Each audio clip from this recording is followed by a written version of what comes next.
Okay, folks, we're slowly going to add our other things back up, and hopefully this continues to work and we don't have any more issues.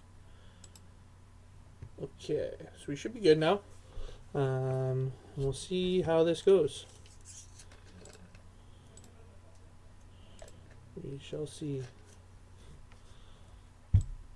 No whammy, no whammy, no whammy. That was my thought. That was my thought.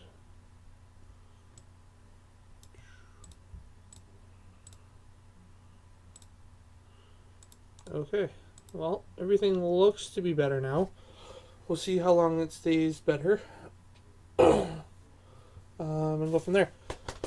So, yeah, so we got a Thoughtseize coming across.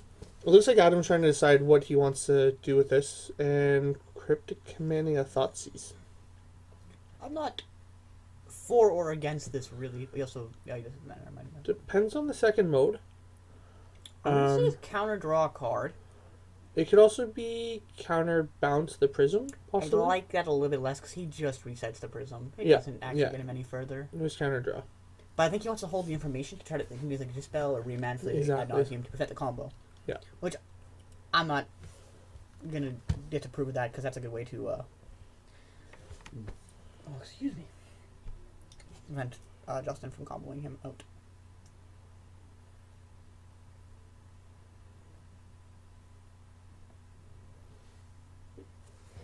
There we go.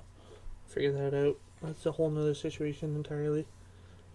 But yeah, so Justin does have Pact of Negation in hand, which is interesting. Yeah, I see why he would have that in his deck potentially.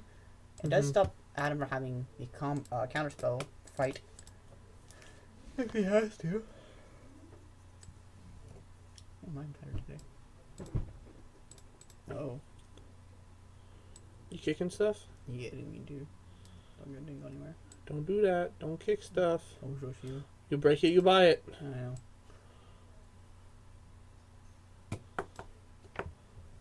There we go. Okay, so Jace is gonna down. I think we're gonna get a Serum Visions here. I like this. It just lets Adam cycle through his deck faster. Yeah, gives him more information, more knowledge, more stuff, more things to work with. Toys and the whatnot.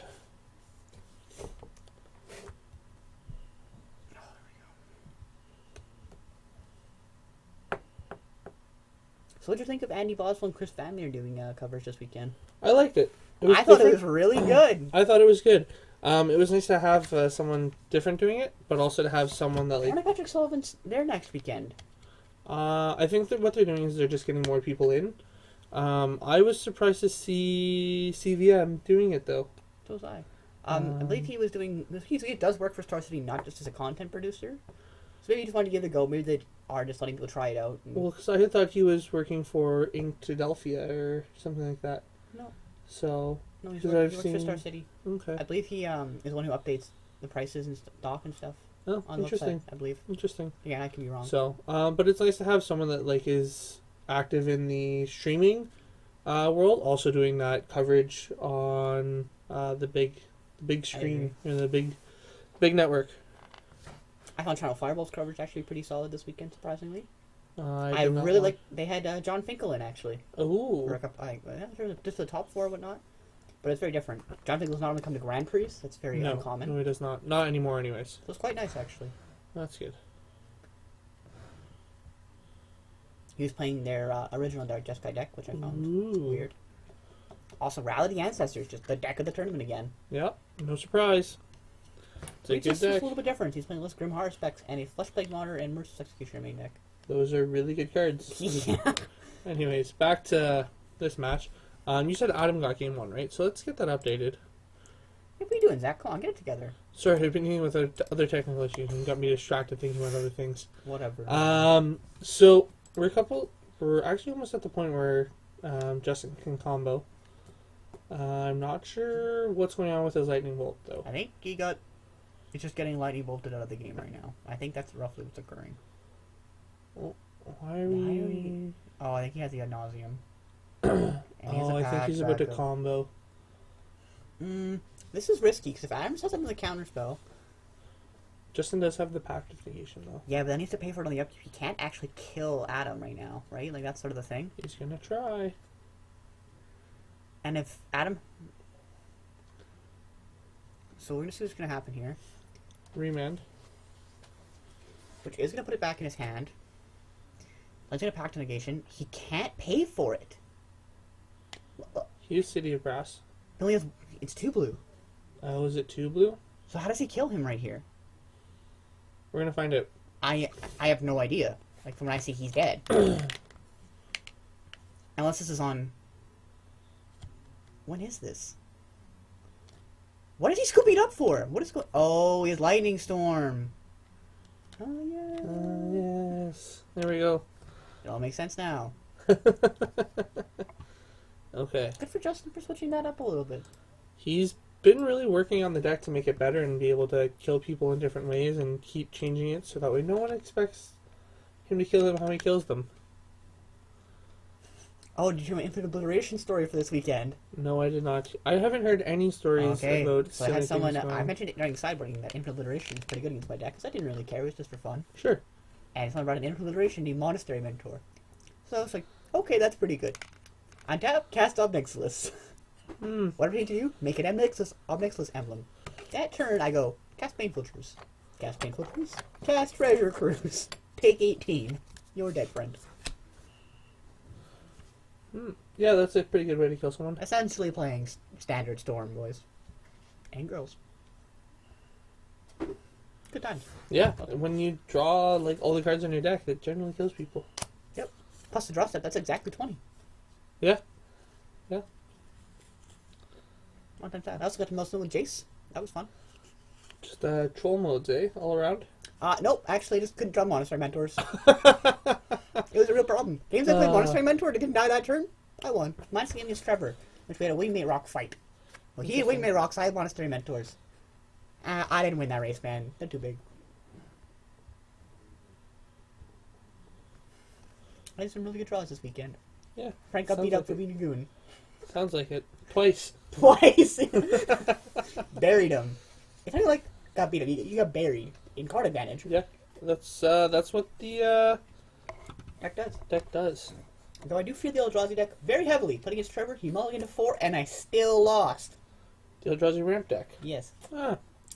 I did not hit a third land drop till turn 6, and he had, when I finally got to do drawing symmetric stuff, had Ugin. I can't beat that card. Interesting. So when I was in Toronto at F&M, I saw a Teamer land destruction deck. Oh my. In Modern? Standard. Leave that at home, Zach. No. It did quite well. Leave that shit at home. It played Jace's to flash back the land destruction spells and a Dragon Lord Atarka. Leave that at home. That's for the best. Leave it to Cody. Cody will pick that up. Not me, the other It one. was kind of funny. It went 3-1 in the tournament. Good on that guy. Good on that guy. Played Crumble, Seduction, Oh my. Vines, and all that other stuff. That's- So the plan was generally like turn 2 Mana Dork, turn 3 start to blow up your lands. Ouch. That's And- rough stuff. Yeah. Not sure how I Real feel funny. about that. That's real nifty, though. Good on that guy. That's a hard man to do stuff like that in, too. We are on game 3. Mr. Busy Animal is on the play. Yeah. Just plays Island. Let's go. What does Justin have? It looks like he has... What happened there? That was the Scry from Justin Mulligan, I believe. Oh. Okay. I didn't really see mulligans. I really like Skylands in this deck, though. Yeah. Makes They me make good. the deck perform quite a bit.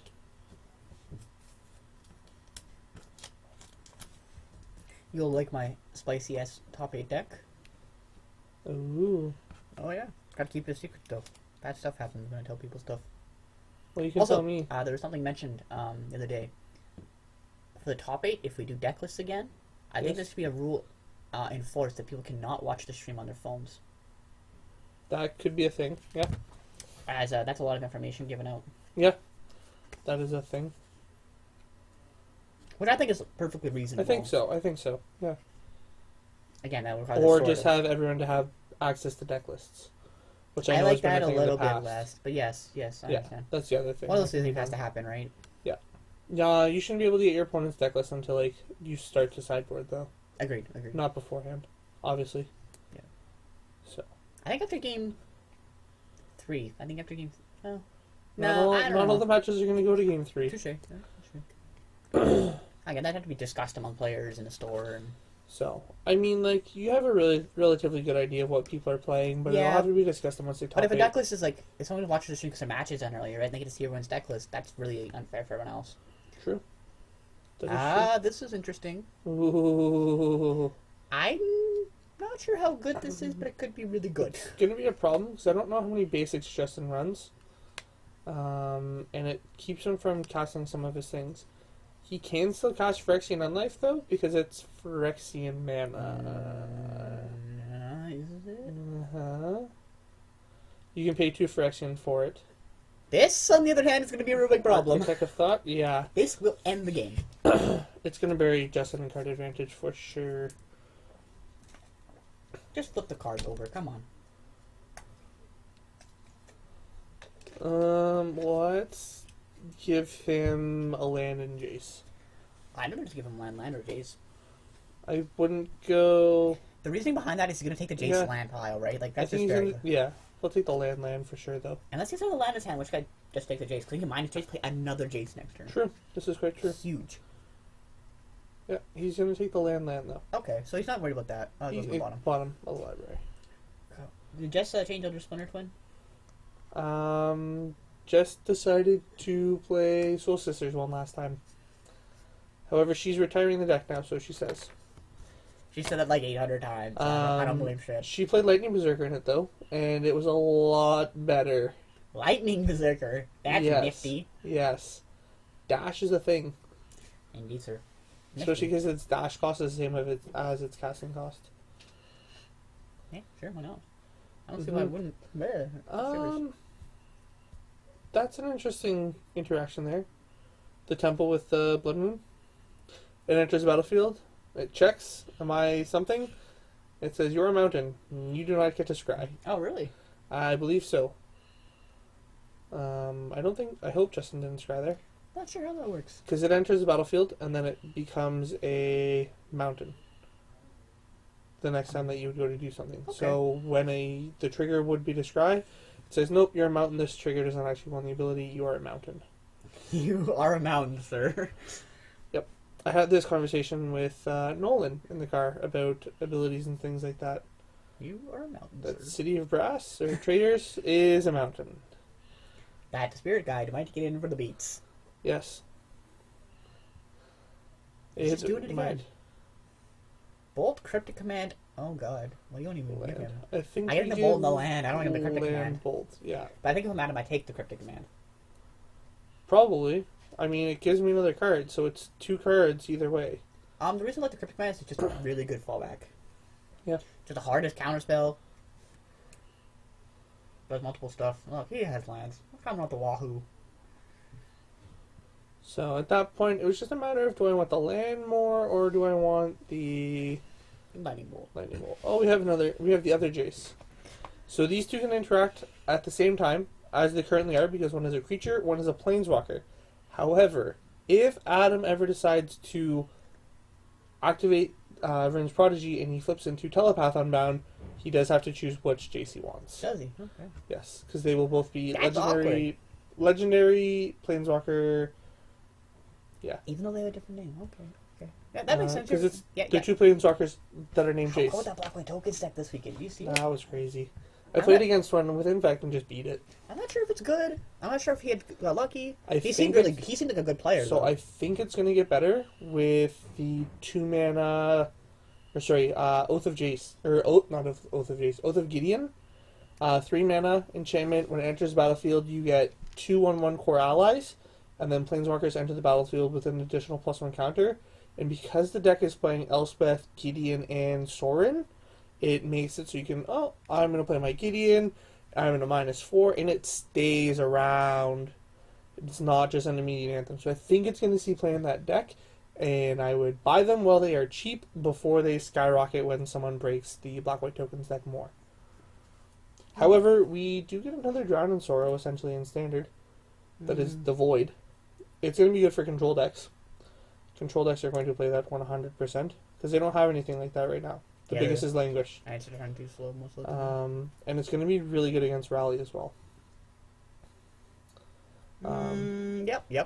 It exiles. I forgot about that part. Yes, it's going to be very good against Rally. Okay, I like this Jace play. Yeah. That's my Desolate Lighthouse. I think whatever you don't give him the Desolate Lighthouse. Because that Lighthouse will just sculpt his hand until it's perfect. Blood Moon. We can give him the Lighthouse. Lighthouse is good. Yeah. I think we go... that's fine. Yeah. At that point, he's going to take whatever one... No? That's interesting. I think he just wants to try to end the game. Yeah. So Justin's basically just playing to find a white source right now, I think. I'm not sure what's in Justin's hand, but he's just land go. Does he want the Pestermite with the Jace? Jace, let's flip. Oh. Stop. Look out. Go tell them that Jace has to flip. Jace has to flip. It's part of the ability.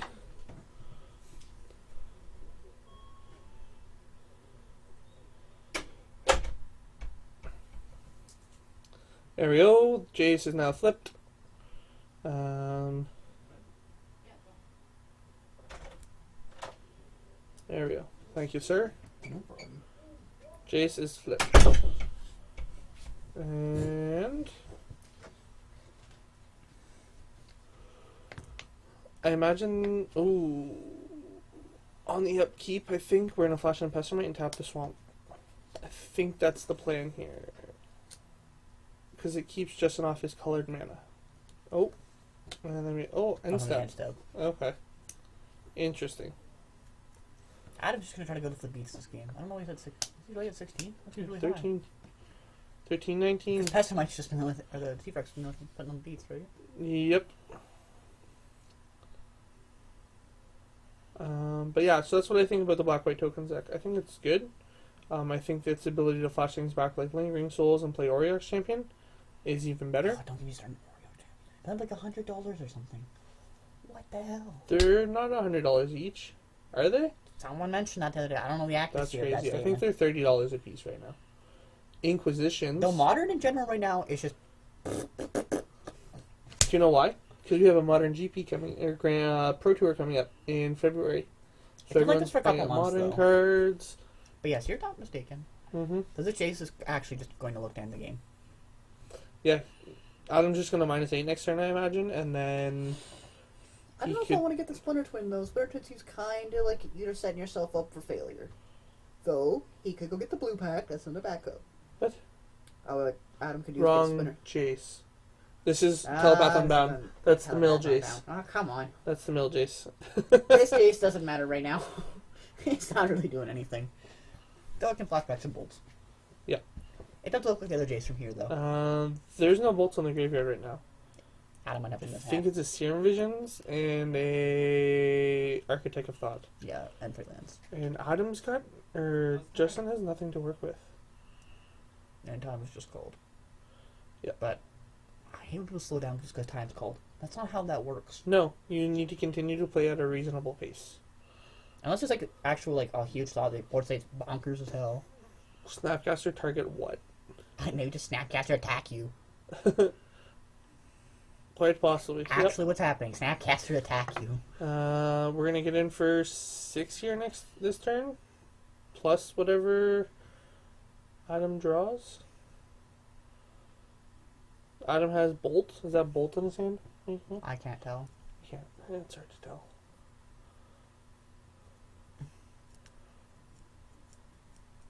Does Justin try to slaughter pact here? Possibly. He can pay for it. We're gonna slaughter pack the Pestermite. He just says dispel. I would dispel this. Yep. So Justin still has to pay for this though on his upkeep. Nope. Does he not? Nope. Spell doesn't resolve. Oh, I thought you had to pay for it regardless. No, it'd be absolutely horrible. Oh, okay. So Justin's at 3 now. Jace is gone up. I'm gonna pass the turn. Oh, We have a stomping ground. We have a mountain. We have a mountain. They could have dealt 2 damage to Adam. Or made him hate you that story. Oh. So Iris could have still happened. Which wasn't high enough, low enough life total. But Justin theoretically still could have won there. He needed the Prism Array on board. No, not just that. Fling is a red card, my friend. Yes. Death Shadow would have been not big enough, but a couple lucky draws to Death Shadows and stuff would have been enough. Exactly. All right, as a round. So Adam is going to get this one, 2 games to 1. We're going to go set up for the next round, and we'll be right back after a brief message. I farted also, so.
Okay, folks, we're back.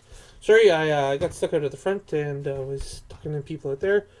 We've got Jade on Affinity versus Frank on the Black Eldrazi deck. This is pretty good couple turns here for Jade. And Frank has some goodies in play. So we've got the Eye of Ugin, it looks like. No, that's the Eldrazi Temple. There's the Eye of Ugin. And then also the Harvest Summoning. So Harvest Summoning makes creatures you cast cost 2 less. Eye of Ugin makes Eldrazi spells cost 2 less.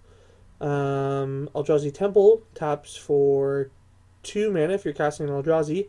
So Frank is able to play a 5 mana creature and a 6 mana creature for 1 mana and 2 mana. Seems good. I really like it. So Frank just played Conduit of Ruin. So when Conduit of Ruin gets cast, you can search for a colorless Eldrazi. Or it might just be an Eldrazi, because they're all colorless. Search for a Eldrazi and put it into your hand. So that seems pretty good. Jade is now staring down some big old fatties and is going to concede because Ulamog has a casting cost of 10, maybe 12. I can't remember. I think it's 10. I gotta look this up. I own the freaking card and I can't remember. Okay, let's take a look. Let's go take a look.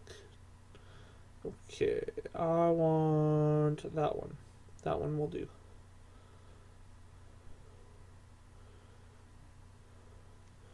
Ulamog, the Ceaseless Hunger. Casting cost of 10. So, Frank had a spell that he could use 2 less mana, so it makes it 8. Eye of Ugin makes it 6. And he had an Eldrazi Temple, which taps for 2. So now he needs 4. And had a Swamp. So he needed something that he could use for 3 mana. So if he had another Eldrazi Temple, that could be pretty good. So there are some options there for Frank, but Jay just says, nope, you got bigger things faster than I did, and I'm going to concede. So, that was game 1. Frank and I were playtesting before coming here, and he couldn't find a good opening hand at all. He could not find a hand that did anything. I was playing John and it was just interrupting everything he was doing, and he was not doing anything at all. So, it appears his deck issues have been solved, and his deck is firing on all cylinders now. So, as you can see, that the deck does have some times when it's just really flimsy, and other times when it does everything you want it to do and more. So, that's what's going on there. So we're going to go to game 2. I don't know if there's anything Jade can bring in that just makes it better than the Eldrazi deck. And Frank looks like he's bringing in some Languishes and then other ways to clear the board. So that seems pretty good.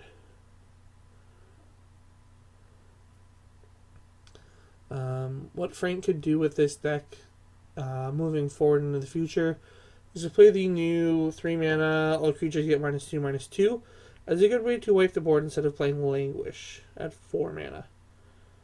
So that's something that Frank can do in the future moving forward. I'm going to go get the name of that card because that card also makes certain decks in Standard slightly more unplayable, like what's the word I'm looking for? Rally the Ancestors gets a little bit worse because of that, and also because of Kalate's Trader of Geet.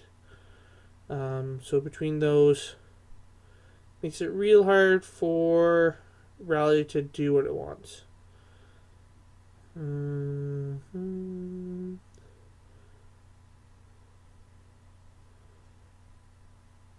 Flailing Tendrils.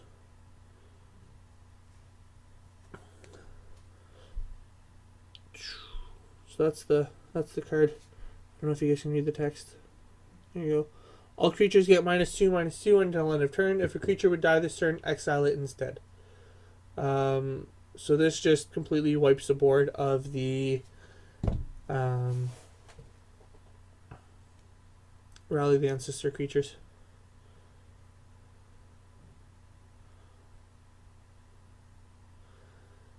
So Frank doesn't want to play it because it was really... he doesn't have the Marsh Flats, so it makes it a little bit harder to do. There we go.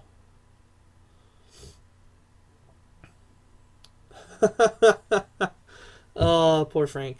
So Frank had attached Vampiric Link onto the Vault Scourge, and Jade then used the Vault Scourge to put the cranial, or tapped it with the Springleaf Drum to play the cranial plating, and then put the cranial plating onto the Ornithopter. And the Ornithopter is getting in for 1, 2, 3, 4, 5, 6, 7.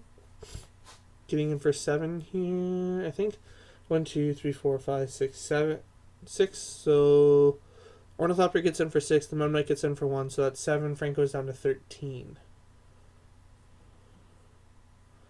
And we're just using the dice right now, as you guys can see at the top of the screen, to help keep track of life totals, as the life pad did not get charged.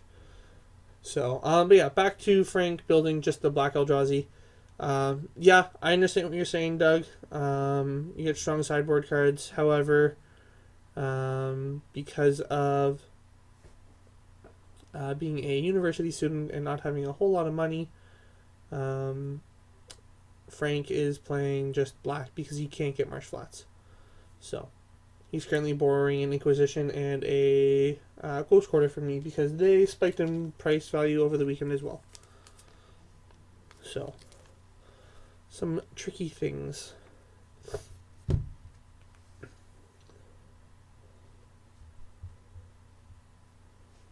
But yeah. Doug, what did you lose to at the Sunday Showdown? Or did you win? What happened? I know, but I want you to tell us because it's more exciting that way. Okay, let's see. So we have an Eye of Ugin, we have an Eldrazi Temple, so we have Virtual 4 mana plus a Swamp, so that's 5 mana technically if Frank's casting Eldrazi. We're going to equip the Cranial Plating onto the Memnite. And we're going to attempt to attack, I think. There we go. Equip her onto the Vault Scourge. We're going to come across.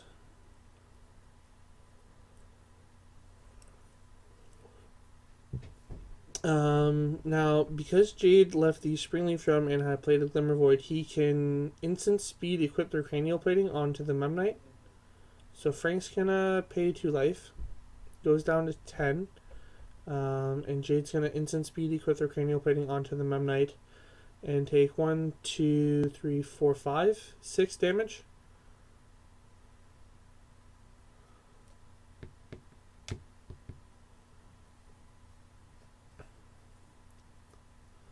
And I'm not sure what Jade's life total is at, as they are not using the dice. So it looks like Frank drew Infinite Obliteration. And there's not much he can do here. He's back on his troubles of not being able to draw land, or the land he needs, so that's a problem.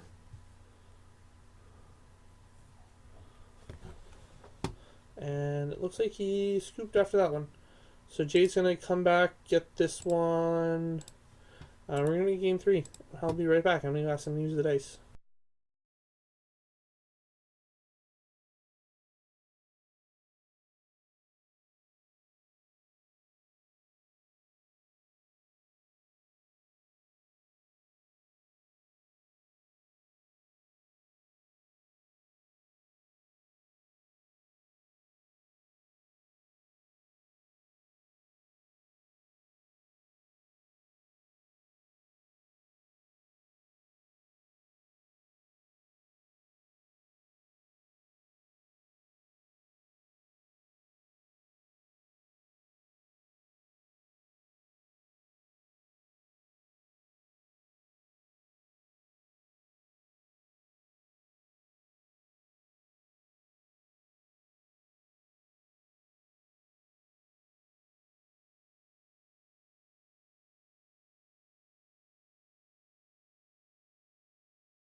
I'm back. Okay.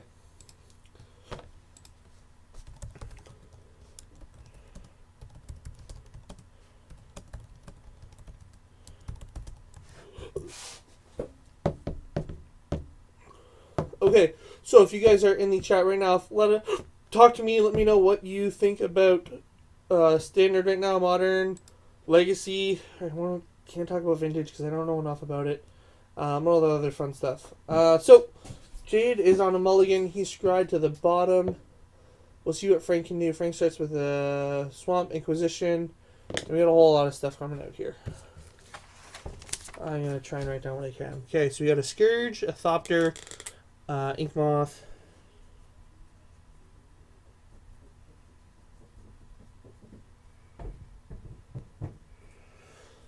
Thopter, Scourge, Mox. Wear Tear. So the Wear Tear is to take care of the Harvest Summoning. And Jade put something on the bottom, so I think what he put on the bottom was... I have no idea. They're also going to try to use the dice / Jade's going to write really big numbers on his page and help us that way.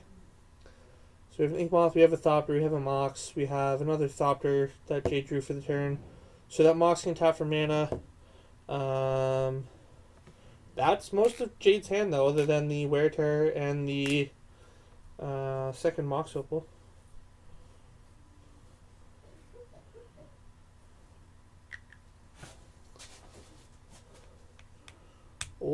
Oh. Jade plays an Arcbound Ravager. Steals one of Frank's life dice.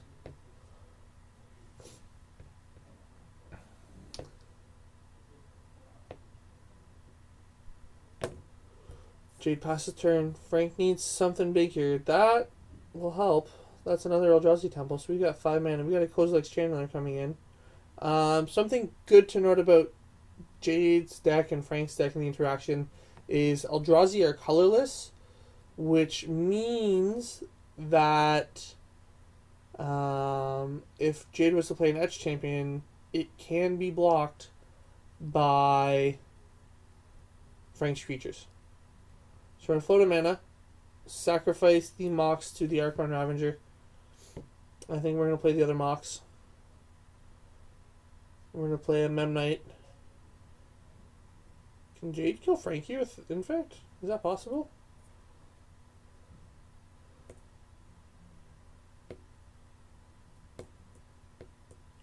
Nope.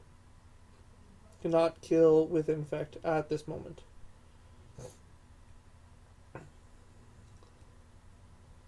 I'm going to sacrifice a Thopter to the Archon Ravager, make it 3 modular, sack the Ravager to the Ink Moth.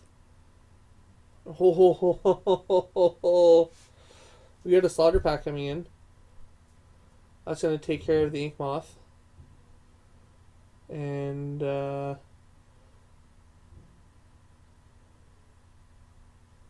only Frank had a way to blow up Jade had a way to blow up Frank's lands.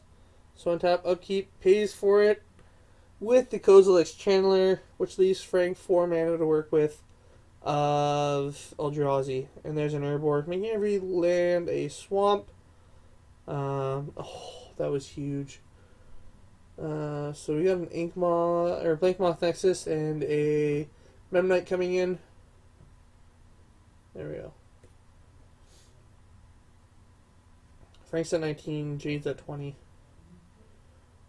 There's another, that's a Ghost Quarter. I think we're going to see a map come in for Frank. Kozilek's Chandler coming across for 4. Jade's at 16. Thank you, Jade, for writing nice and big. Jade draws another Blank Moth. Oh, that's the game. So Jade's going to concede. Not much he can do there, and that's going to be that. Frank takes this one down 2-1. There you go. So Frank showing everything that he brought in and out. Took out Go for the Throats, took out all his took out Thoughtseizes, which all makes sense. Okay. So we're gonna go to brief advertisements real quick, and then I'll come back, and we can take a look at some of the spoilers depending on how much time is left in the round. So we'll be right back, guys. Don't go away.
Okay, folks, so we're coming into round number 3. We've got Logan S versus Frank L. Black Eldrazi versus Green White Aggro, which is otherwise known as Hatebears.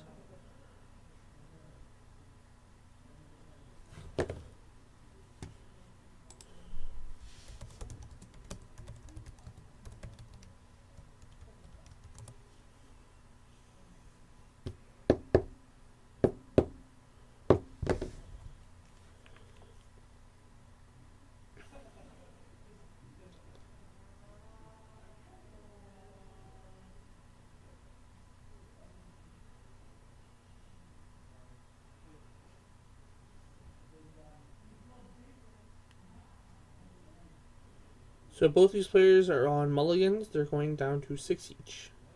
6 cards each.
Okay, so we're underway. So Logan's started off with a turn 1 Vial. Frank's going with a turn 2 Thoughtseize. So, Logan's got a Wildwood. And Arbiter. Voice. Forest. And a Guild Leaf. So Logan doesn't have much land hate here, or ways to cut off Frank from his mana, but he does have some ways to interact. Voice is going to be really good, but Thalia not going to be as good, especially against Frank. It'll slow Frank down a little bit, but Frank has the ability to just catch giant creatures, which is going to be a problem for Logan.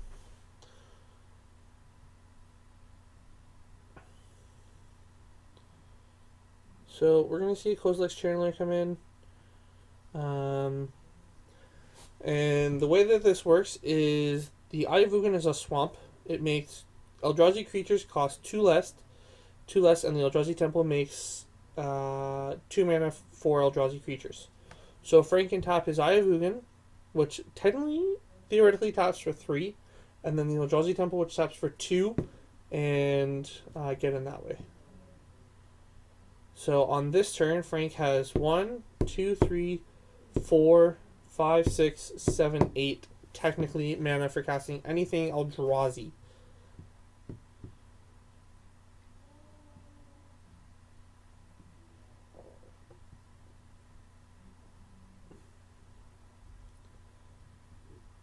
Yes, Doug. Yes, it does. So there is Conduit of Ruin. Excuse me. Logan needs to respond to this. And Logan's going to respond by tapping Aether Vial and putting in the Leonian Arbiter, which Frank will just pay the 2 for. Yep, 1, 2.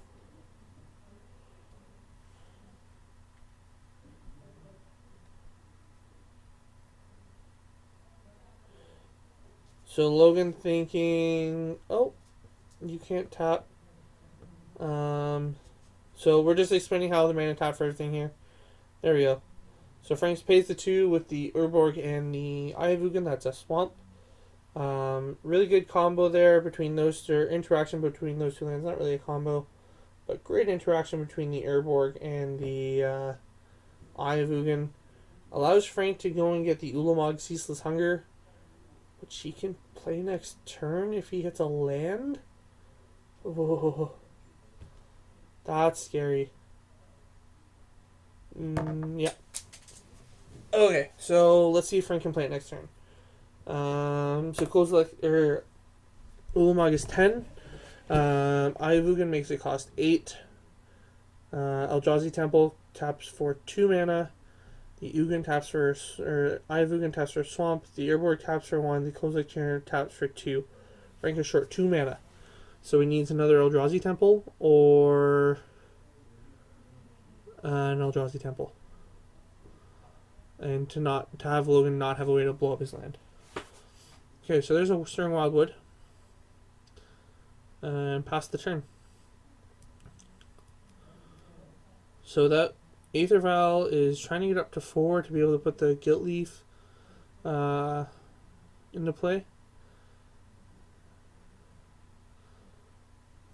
Cannot cast that. Oh! Conduit of Ruin makes the first creature you cast each turn cost 2 less. I forgot about that. Give me a sec, guys. We're going to pull this up here for you. That one.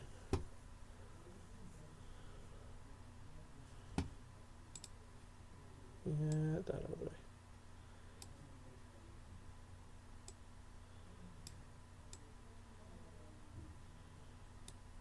So Ulamog's going to come into play. We have a cast trigger. Okay. There we go. Conduit of Ruin. Searching. Yes, that one.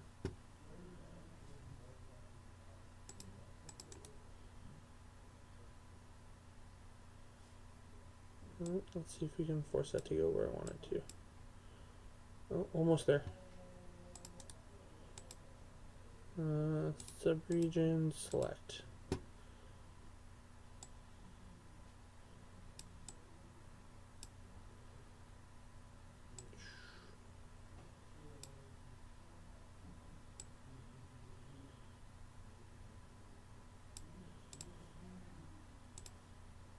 There we go. So yeah. Frank played the Ulamog. It looks like we're going to combat.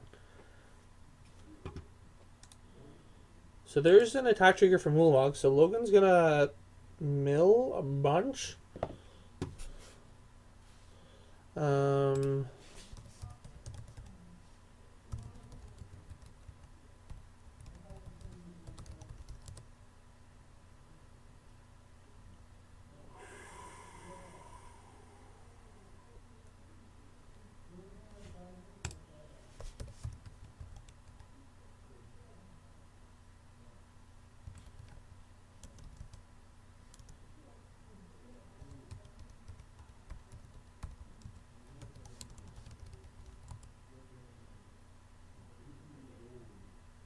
There we go. There's Ulamog.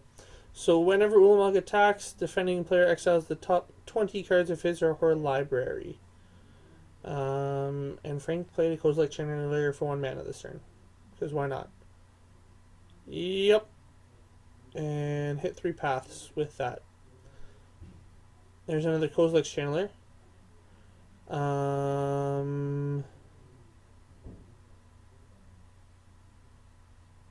So I think that's going to be the game for this one. As Logan got hit for 15 last turn, unless he blocked. I don't know what he blocked with, if he would have blocked. Frank draws. That's another Conduit of Ruin. Frank's going to tap. He's going to cast Go for Throat on the Luxodon Smiter.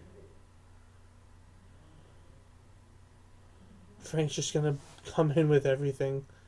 Frank is attacking for 27 plus the trigger. Okay, so this is going to be likely might be Logan's first interaction with the Black Eldrazi deck. And it's functioning. It's showing its full power here. And you guys just saw that. So let's see what Logan decides to bring in to try and help deal with some of this. What are you doing? Go back. Thank you. Okay. So yeah. So this deck has crazy interactions between Ulamog, Conduit of Ruin, and all that other stuff. So yeah. You guys just saw there that the deck just off into the wind. On back-to-back turns, Frank cost 5, 6, 10 mana creatures for nothing. Nothing at all. No big deal.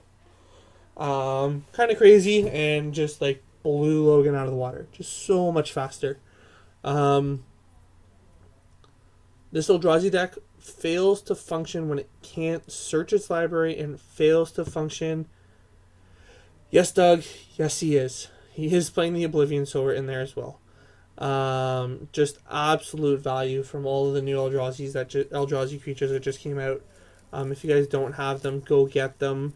Don't walk, run to go get them. They may not have any more in the future. Oblivion Sower, Conduit of Ruin, Kozilek's Channeler, Ulamog, all crazy good creatures. Really good interactions between all of them. Just absolutely insane.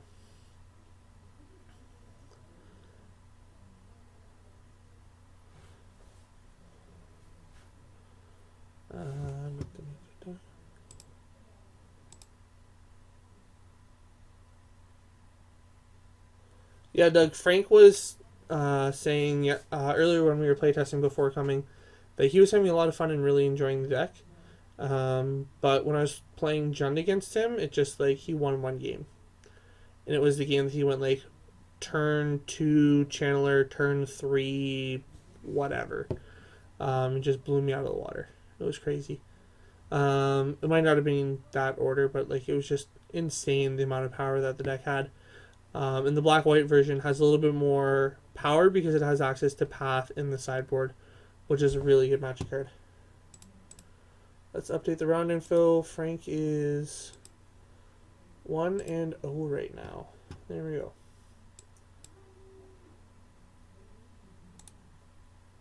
Oh, we don't want to go over here. Sorry guys, misclick. There we go. Back to the match. So Logan will be on the play here. And we are hopefully going to see Logan be able to interact a little bit better with Ghost Quarters and other things to blow up Frank's land, which is going to be the best way to beat the Black-White Eldrazi deck, is to take away their land. If you take away their land, there's not a whole lot they can do. And Blood Moon is going to be a really good card against them. And Logan's going to mulligan. Frank looks like he might keep. Has a series of lands. Has Ulamog in his hand already. Has a Go for the Throat. And I think a Channeler. So he can go ramp, ramp, ramp, ramp. And into big stuff. So this is going to be interesting. We'll see what Logan gets on his draw. And what he can do. Not sure if there's much he can do.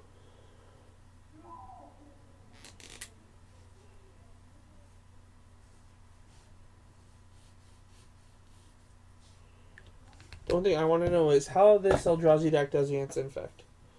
Which means I might take my Infect deck out there and play Frank afterwards.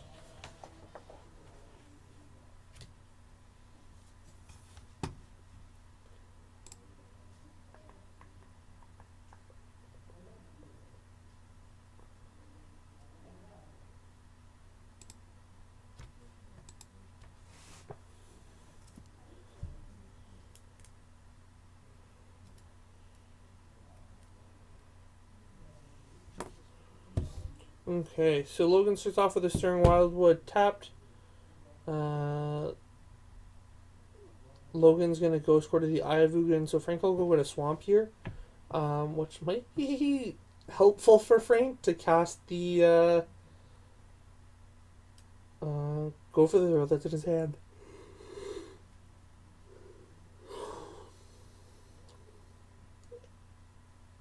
quite possible helpful.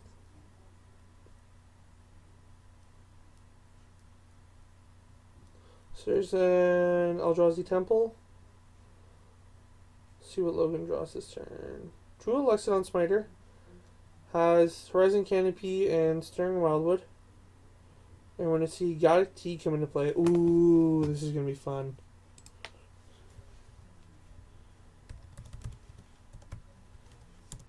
So this is one of the cards that had ridiculous price spikes in the last couple weeks. Oh, it's dead. Never mind. It's gone. I'm still going to pull it out for you guys. So Galactic Tea, non-creature spells with converted mana cost 4 or greater can't be played. And non-creature spells with X on their mana cost can't be played. Yep, it's really good and it's really dead. So, yeah. Yep, exactly. It would have been really good against the All Is Dust that Frank's probably brought in. But yeah. Anything's possible. Logan looks like he has a Temple Garden and a Tectonic Edge. And we might see Lexodon Smiter come in here. Dismember. Take care of the Chandler. That's going to kill that guy. So Logan's going to drop to 15 now.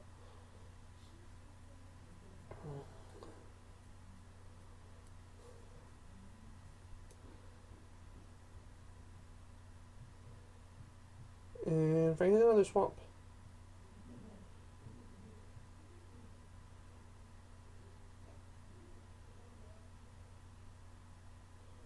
So there's an Oblivion Sower.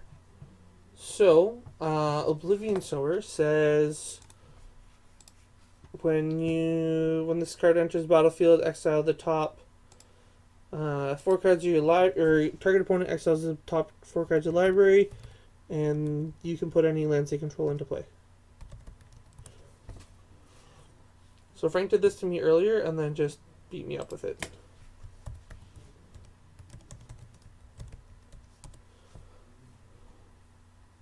Gatherer doesn't want to work right now, apparently. So when you cast Oblivion Sower, target opponent exiles the top 4 cards of his or her library.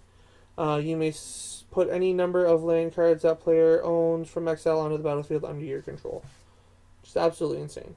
And Logan's going to Ghost Quarter the one of the Eldrazi temples. So that's Oblivion Sower. So it's a 5/8 as well. It's pretty big.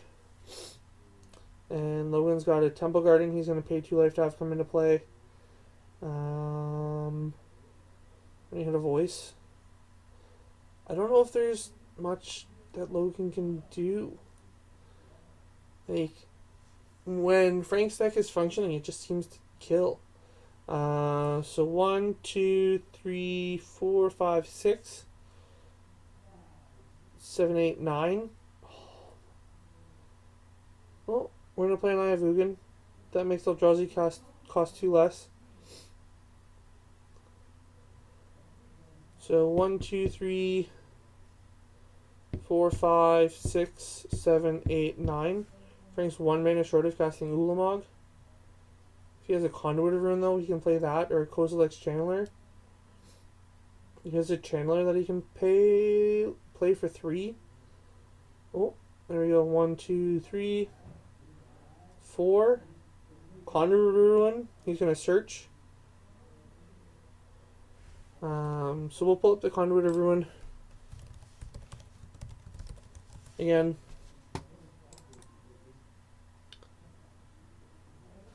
So the first creature spell you cast each turn costs 2 less to cast.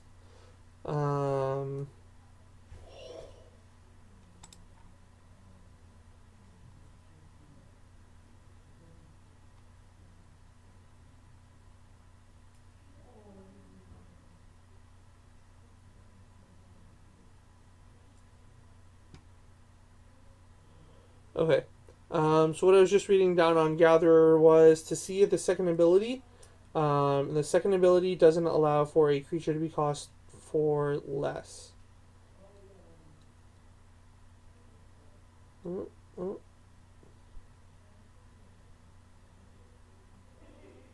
Frank went and fetched up a Kozilek's Channeler, which he's playing for 3 mana. So Frank can play Ulamog next turn without any issues at all. Boom. Well, folks, you saw it here. The Eldrazi deck is bonkers. We'll see how whoever plays against Frank next round fares up against it. Yeah. Logan just did not get enough ways to kill things. Logan's just going to be dead here because there's land, and then Frank can tap 1, 2, 3, 4, 5, 6, 7, 8, 9, 10. So Frank's going to tap all his mana. Oh, Frank just tapped all his mana. Probably just forgot to search, Doug. Yeah. So if Frank had tapped his mana here instead of tapping the Channeler, Logan would actually be dead on this turn. But instead gets a hopefully find a way to get out of this. There you go. So Frank's gonna take this one down 2-0. It is absolutely insane sequencing by Frank and the ability to do things. So yeah, I'm gonna go hopefully find another match to put on because that was like 15 minutes. We'll be right back, guys.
Okay, folks. Logan decided he was going to bear it for a third time and try and beat it. So we've got a fun game for you guys here. Number 3. I'm not going to commentate it. I'm going to go take a quick break, get a quick drink, and let these guys play it for fun.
We are back. True name. They were just playing for fun in that last one because Frank just ran over Logan last round. So it seems to happen.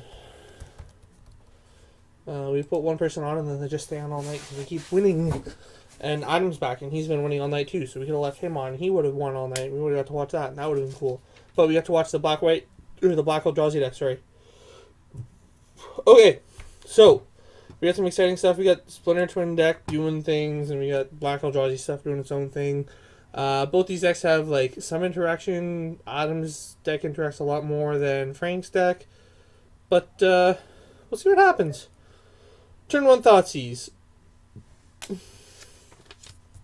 So Thoughtseize, we have Jace VP, or GA VP. We got a Bolt, Strand. And we have a Pestermite. We have a Twin. We have another Jace VP and an Island. And because of the Thoughtseize, I think we're probably going to end up taking the Pestermite or the Twin, one of those two. Probably the Twin would be better. I don't know what's in Frank's hand. I don't know how he plans to deal with it, but I think it might be the Twin in this situation. Even though it's not the problem, it just removes that possibility from being a potential combo kill. There we go.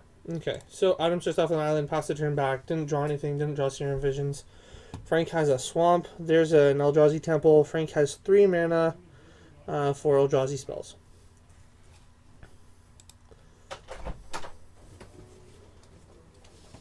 Oh, that's a big box. Oh boy, is it. Oh, it's not a big box. Okay. So that's a Jace. I think Jace might die here. Kill it. Nope, nope. We're on Frank's turn. And we're going to kill it. It's dead. It's dead. Deader than dead. D-E-D dead. D-E-D dead, exactly. Do we need to rearrange things so you can get to stuff? No, I don't see it. It's Okay. already. What are you looking for? Routine. That's a smooth product. Oh, okay. Fair enough. Shh.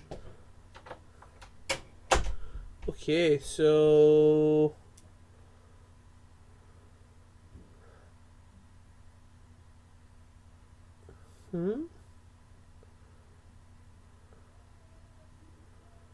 Adam missed his 3rd land. Oh, Frank killed a Jace and then Adam played the other Jace and missed his 3rd land. I understand. Jace is gone. We got Inquisition coming in. So we have an Exarch, Might, Spell Pierce, another Twin, and a Bolt. So this time we either need to take either the Pestermite or the Exarch or the Bolt. Oh, we're going to take the Spell Pierce. Interesting. Very interesting. Frank has 5 mana.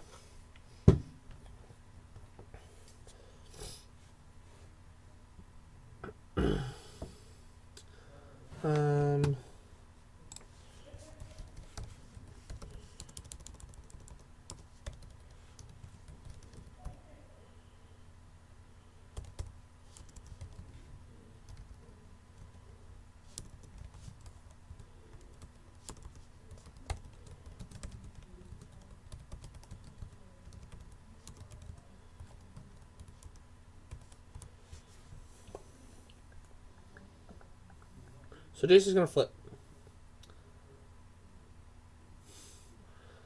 So Adam looted and discarded a 3rd Jace Vryn's Prodigy.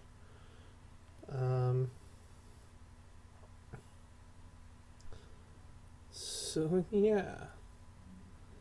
Interesting. Frank draws another Swamp. And we have 1, 2, 3... Oh, we're going to see a Channeler come in here for 3 mana, potentially. Or an Ulamog next turn. If we see Kozilek's Chandler, ooh, the Chandler's boltable. I would like to see this the other way around. Chandler's boltable, Frank. It's gonna get remanded. Frank tapped too much mana for that. I don't know why Frank tapped so much mana. That's weird. Probably forgot that the Harvest Summoning gives Frank's creatures 2 less. Cast for 2 less. Frank is not drawn for turn yet. Oh, one of those might be a Ghost Quarter. That might be why. But still, he's still tapped for too much mana.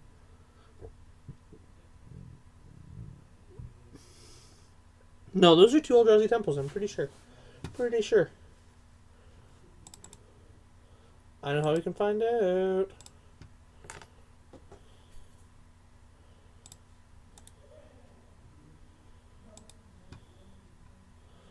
Yep, nope, they're the same. I don't know why Frank tapped 5 mana last turn. I'm so confused. Well, we're at risk of getting twin next turn. Oh.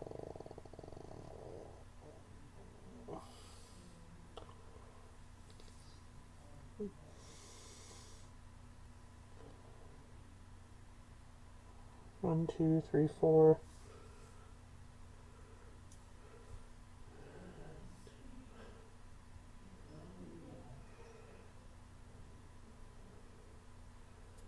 Oh, Frank was 1 mana short of being able to cast Ulamog this turn. Ooh, that's really unfortunate. Oh, it's a Ghost Quarter. Oh, that makes so much more sense now. I had it right the first time. What? I had it right the first time.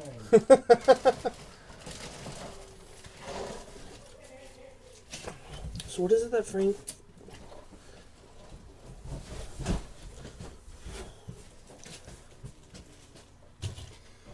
Is it...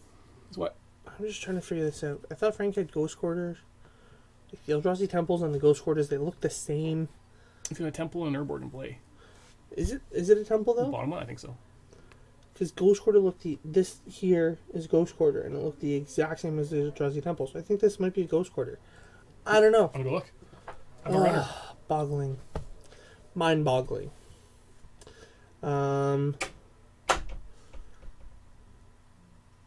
It looks like an Eldrazi Temple.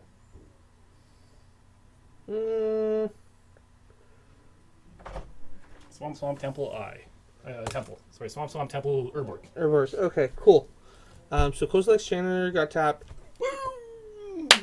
That's pretty good. Yeah, and I know exactly what it's going to get rid of. The game? Basically. Adam having a chance? Yeah, pretty much. Except for Adam's got some bolts. Bolts. It's got a blue source. He's got no red sources still. Yeah. That's it's not good. Not good at all. Doesn't Frank just untap and kill him? Technically, that's what Ulamog reads. Not quite specifically. Adam can still get in here with his flying guy. And Adam can block still. And things like that. But yeah. That's mean. That's crazy. Boom. Okay, so let's see what Frank draws here. Nope. Oop, looks like a land.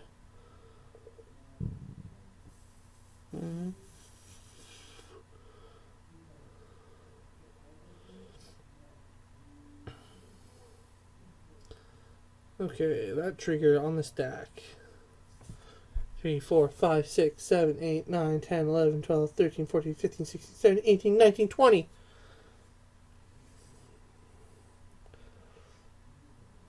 Lots of stuff in there. Frank wants to take a look. So we got island, more stuff. I can't see at that angle.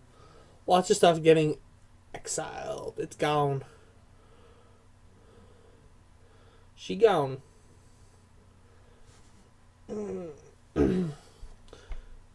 That's the Cavern of Souls. That will stay in Frank's hand. Or he'll play it. Name Eldrazi. Seems pretty good.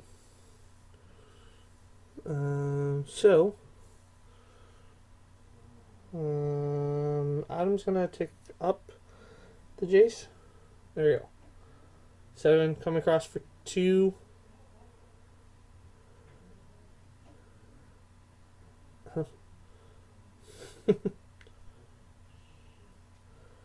That would be really funny. So Adam's just cutting up the cards in his library, and he's I got less than 20 in here. Well, that's that game. Okay, so Frank's gonna take this one down.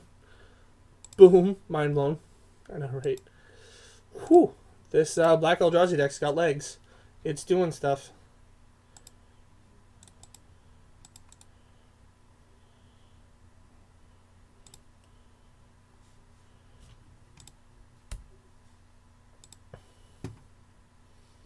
Okay, so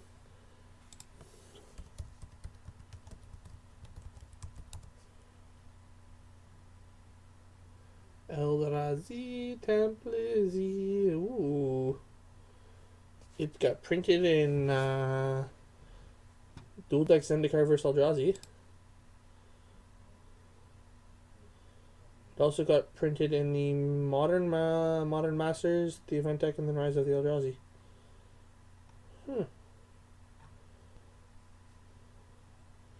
Interesting. It is a D.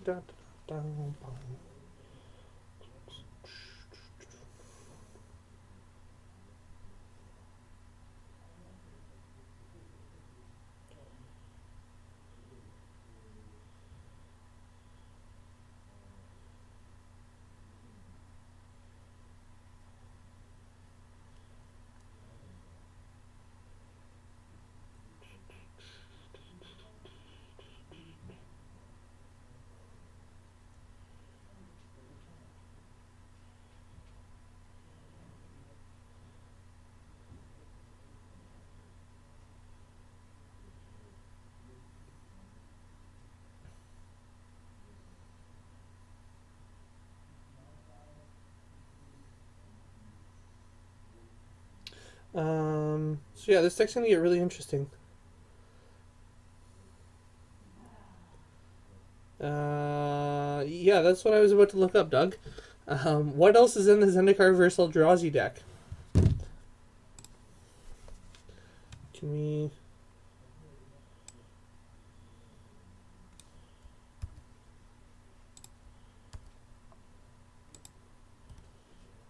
Let's see. What else is in that deck? I make a walk out and buy 4.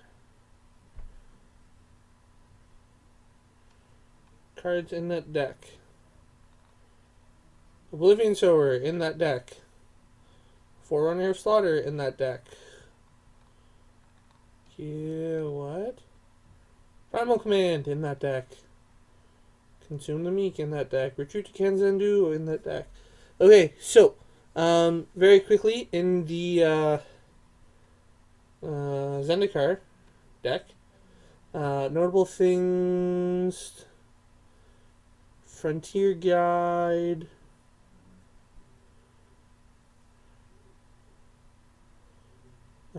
Stirring Wildwood, Avenger of Zendikar. Okay, let's see. No, Scoop Mob's in there. Caravan Escort.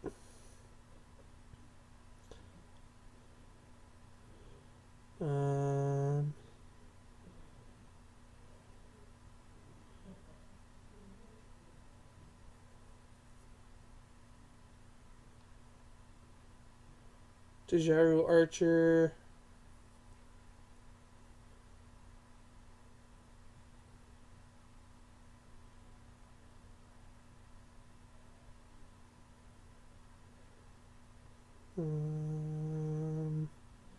Yeah, there's a whole bunch of like, not legacy staples, but EDH cards that are in here that could get really good.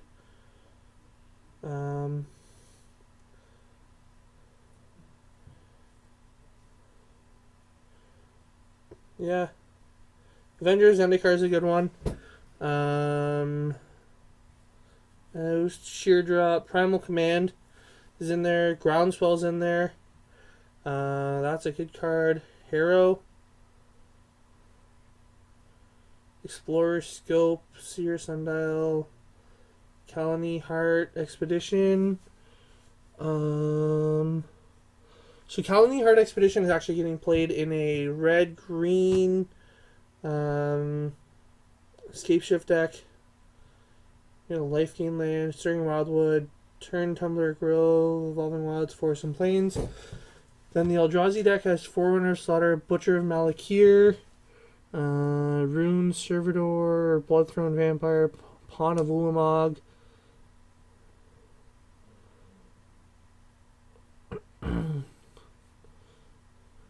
Torch Slinger, Vampire Nighthawk, Dominator Drone, Magma, Flutterite Invoker.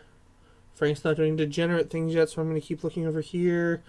Adam's not doing degenerate things yet either. Frank's got a bunch of removal spells in his hand, probably just waiting for Adam to cast things. Swamp's got a land, or Frank's got a land he can play that's a swamp. Oblivion Sower, Ulamog's Crusher, Artisan of Kozilek, It That Betrays, that actually has Annihilator on it.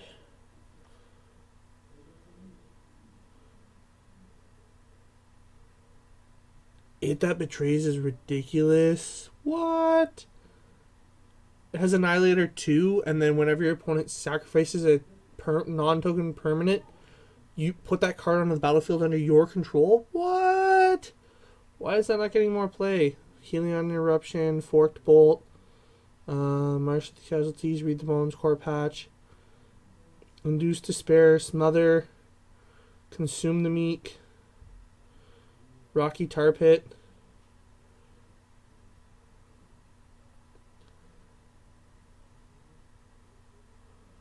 This is interesting. It's a fetch land. Cool. Eldrazi Temple, Akum Refuge. Okay, Doug. Mindstone too. What? Okay, cool. That's interesting. Rocky Tar Pit. Why have I never seen this before? But things to note in that set are Eldrazi Temple, It That Betrays, Oblivion Sower, Stirring Wildwood, Kalani Heart Expedition. I don't even know what that's worth these days.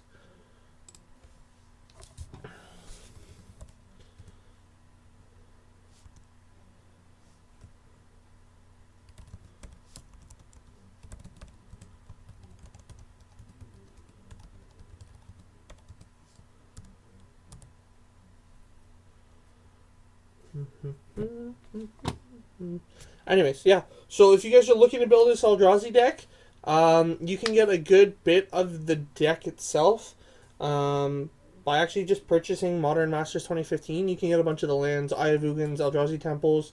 If you guys are looking for other cards, you can get Smothers, your Swamps if you don't have those for whatever reason, and then a bunch of other stuff over here. Okay, so according to math, that's $24.32.50 based on SCG prices. So that's something to keep in mind. Okay, what's Frank doing? Frank is tapping 4 mana for a Conduit of Ruin, so 6 mana with the Eldrazi Temple.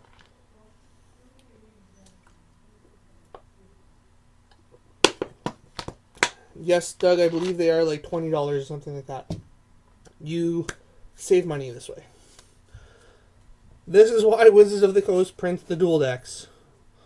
Okay, 4 cards. Blood Moon, Land, Vendilion Click, Other Thing. Oh, there's a Venser. Bye-bye, Venser.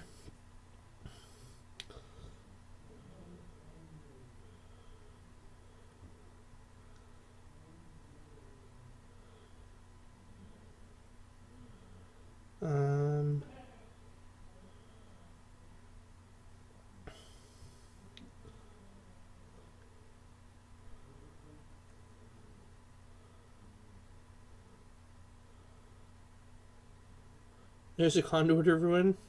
Wonder what we're gonna go find. Ulamog, if it resolves.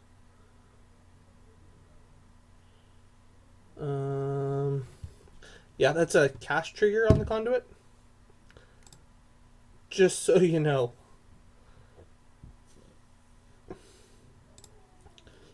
Just so you know, it's a cast trigger. You can respond but I still go to look for my thing.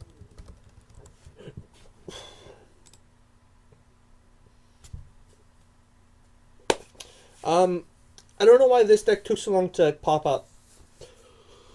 I really don't. There's just so much value in this deck altogether that it took a while. I don't know why are we getting another Conduit Ruin? Why are we not getting Ulamog?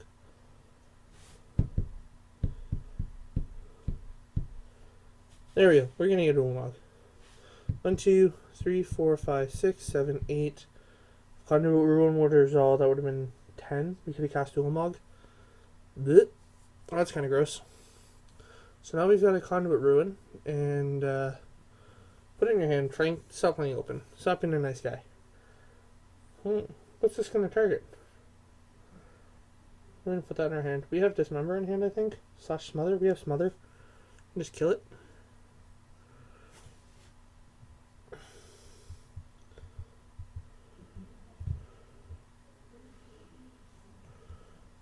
Oh.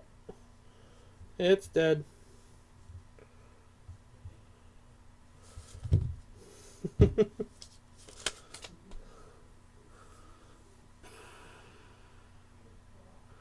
Wow. This Black Eldrazi deck's getting a lot of work done.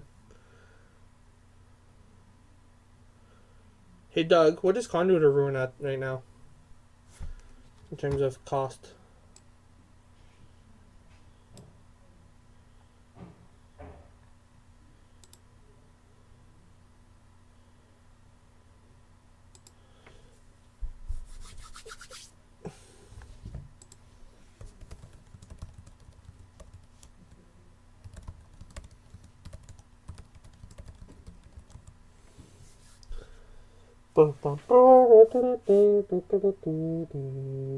Adam's at a number I can't see because he put it off the screen.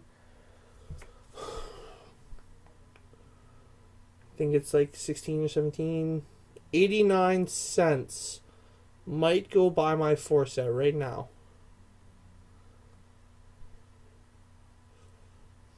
I'll probably wait till this game's done anyways for this match. This was like $1 here. Yeah, I'm gonna go buy my 4 set. They're gonna go up. Probably gonna go up. I'm gonna bet dollars to donuts they go up. Oh look. We're gonna Cryptic Command the Conduit of Ruin because Frank went to go get an Oblivion Sower.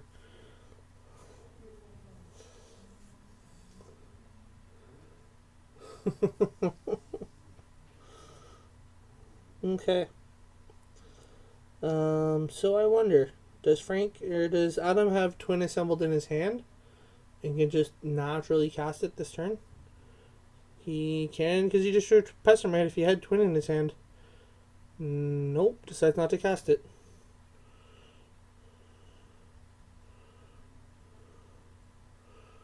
We're going to spend 6 mana. No, we're not going to spend 6 mana. We're going to attack with the Oblivion Sword first. That is a good decision. Let's spend 6 mana on another Oblivion Sower.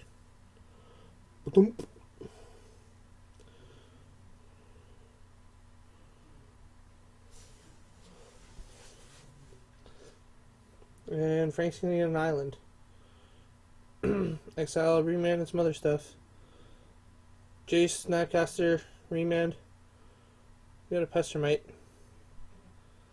I think Adam has Twin in hand.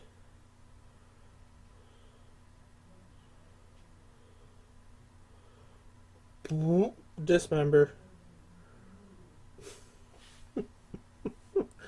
Oh. Adam's just gonna pick it all up. There's nothing he can do here. Okay. Well, there you go, guys. There you have it. Black Eldrazi just rolls everybody, apparently. I'm going to go play a game.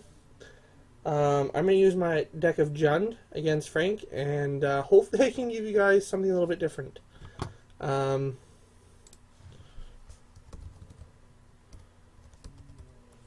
Yeah, we're gonna go play a couple quick games against Frank.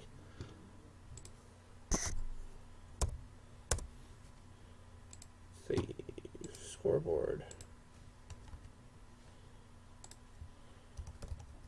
See if we can interrupt it. Okay, there we go. I'm gonna go play. Enjoy, guys.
you're the worst kind of person. I'm here to be real.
Okay, so we have the standings fully updated now. Kicking back over first place after a couple weeks off. We have Jade back at 112. In second place, falling today with a poor running. We have Cody P at 109. Sal is in third place now. Cody M is in fourth place. Adam B is in fifth at 87. Frank is in sixth at 83. Dylan with a poor running today and only 1 point is at 66, which puts him 1 place ahead of Chris. Does that seem right? Does that seem right? It would appear that way. So Dylan pulls ahead of Chris instead of being in a tie at 66. Right? Yes. Okay. Chris is at 65, holding on to 8th place by 6 points over Andrew G. Logan is just behind them at 58. Justin has 57. Colin at 49. Randy at 35. Raquel at 28 points in 14th place. Junior is in 28th, tied with Raquel at 28. Then we have Nick K at 23 points in 16th. 17th is Jess E at 19 points. 18 is Kevin T at 18 points. 19th is Nolan G at 17 points. 20th is Jamie G at 13. Skylar 11, tied with Ben at 11. 23rd is Trevor C. 24th is Morgan L. 25th is Sam S. 26th is Jim at 4 points. 27th is Greg at 3 points. 28th is Ian D at 2 points. 29th is Doug at 1 point, and tied with Doug at 30th with 1 point is Quinn O. So right now, our top 8 would look like Jade versus Cody.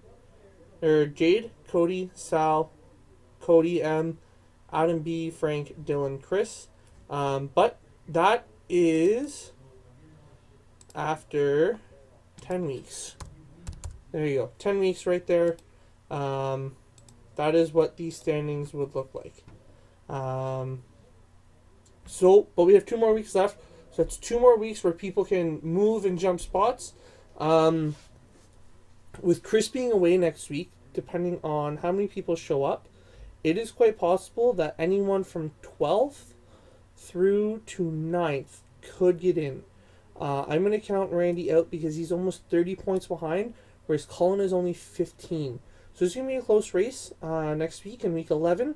And then week 12 will be the final week for players to earn points to get into the top 8. So tune in next week for that. The next time we're streaming is week number 1 of Standard League on Wednesday. We're starting that on Thursday. And then we have some other events at the store if you guys want to stop by. We have Standard League at 2 o'clock on... Standard League. Standard FNM, 2 o'clock on Friday. We also have 6:30 Draft FNM. And then we have 6:45 Standard FNM. On Sunday, we have pre-release. And Saturday, we also have pre-release. And we are taking a week off from our Legacy League. I'm going to be doing some work on the stream to make it better for you guys and to get things as updated as possible as we start to come into the top 8. So that's all for today. I will see you guys later. May your mulligans be strong and your skies be powerful, and keep shuffling, guys. Adios.